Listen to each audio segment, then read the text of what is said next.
मालुश्री विठ्ठलराव पाटील दीदी यांच्या प्रथम पुण्यस्मरणानिमित्त आयोजित अभिवादन व पुष्पार्पण सोहळा मोठ्या भक्तिभावात पार पडला। या कार्यक्रमाला तुकोबा महाराजांचे वंशज संजय महाराज देवकर यांची प्रमुख उपस्थिती लाभली। कार्यक्रमात महिलांची संख्या लक्षणीय होती। संत मुक्ताई जनाई बहिणाई महिला हरिपाठ मंडळातील महिला दिंडी वारकरी वेशभूषेत सहभागी झाल्या। पारंपरिक नऊवारी साडी, तुळशीमाळ, टाळ मृदुंग यांच्या गजरात हरिपाठ व नामस्मरण करण्यात आलं। त्यामुळे परिसरात भक्तिमय वातावरण निर्माण झालं। यावेळी बोलताना विठ्ठल पाटील म्हणाले, आई या सर्वश्रेष्ठ असतात, मात्र आई या शब्दाची व्याख्या जिवंत राहिली पाहिजे। सध्याच्या कलियुगात आईच्या संस्कारांचं महत्त्व अधिक अधोरेखित होतं।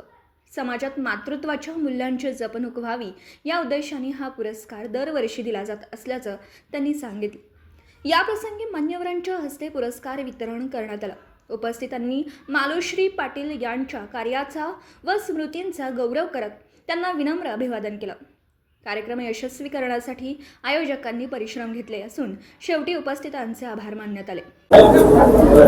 आपल्या चिरंजीवाला अन्यायाविरुद्ध लढायला शिकवणाऱ्या राष्ट्रमाता जिजाऊंचा आदर्श समाजात राहावा म्हणून माझ्या सुविद्य पत्नी सौ आता त्या कैलासवासी म्हणायला सुद्धा माझं मन तयार होत नाही, ज्या कर्मानं आपल्यात अस्तित्वात आहेत त्या मालुश्री पाटील यांनी सुरू केलेला हा आदर्शाईचा पुरस्कार। आई सर्वश्रेष्ठ असतात, पण आई या शब्दाची व्याख्या जिवंत राहिली पाहिजे सध्याच्या या कलियुगात, म्हणून आम्ही हा पुरस्कार दरवर्षीप्रमाणे देत राहतो। राजमाता जिजाऊ आदर्शाई पुरस्कार राजर्षी शाहू शिक्षण संस्थेमध्ये देतो।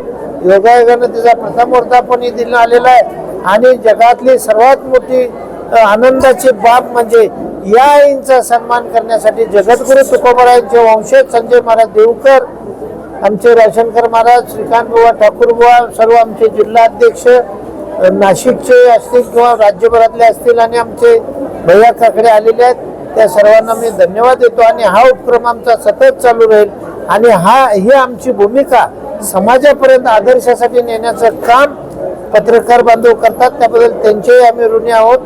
धन्यवाद। रामकृष्ण।